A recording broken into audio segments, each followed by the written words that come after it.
Chers frères et sœurs, Assalamu alaikum wa rahmatullah wa barakatuh. Le thème de ce jour s'intitule le Ramadan, un mois de générosité. Le Ramadan est le mois d'adoration et de générosité par excellence.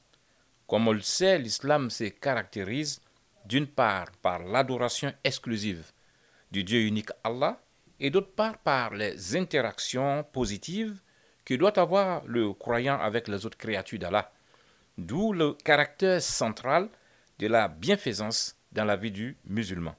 Ainsi, la générosité devient-elle un élément fondamental pour qui est en possession de quelque richesse morale, intellectuelle, financière ou matérielle.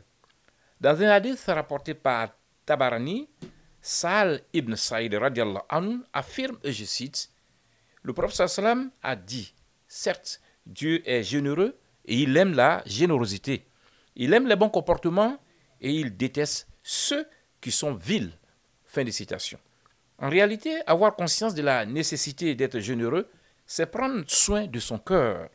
C'est être généreux envers soi-même en permettant à son cœur de recevoir l'énergie positive dont il a besoin pour mieux irradier le reste du corps et en faire un lieu de gestation d'idées et d'actions positives comme l'exige Allah. Car au bout du compte, toute cette transformation permet de prendre conscience de la présence de l'autre et de son besoin. Une prise de conscience qui est indispensable pour bénéficier de la miséricorde d'Allah ici-bas et dans l'autre monde. Allah ne dit-il pas au verset 97 de la sourate 16, les abeilles, je cite, « Quiconque mâle ou femelle fait une bonne œuvre tout en étant croyant, nous lui ferons vivre une bonne vie. Et nous les récompenserons certes en fonction des meilleures de leurs actions. » Fin de citation.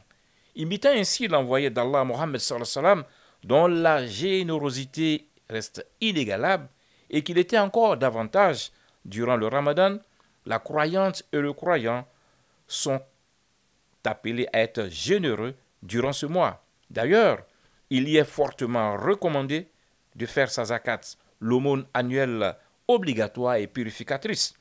En plus, le Ramadan prend fin par une autre aumône obligatoire qu'est la zakat el-fitr, qui elle aussi a pour rôle de purifier le jeûne du croyant et de la croyante. Il est évident que l'acte de générosité n'est pas spontané, facile à mettre en œuvre, car le diable inspire à éloigner de toute volonté de partage, à considérer la générosité comme une voie d'appauvrissement, alors qu'au contraire, la générosité est une voie sûre d'enrichissement de celui qui partage. C'est pourquoi il faut combattre la part du diable en soi et prendre sur soi la ferme résolution de partager une partie de la part qu'Allah, dans sa mansuétude, nous a octroyée. Il faut bien le dire haut et fort, ce que l'on thésaurise ne nous appartient pas. Il est destiné à être utilisé par les héritiers qui en jouiront comme bon leur semblera. C'est plutôt ce qui est partagé, qui est la véritable part qui revient à son auteur et qui constituera sa véritable provision dans la perspective de la rencontre avec Allah.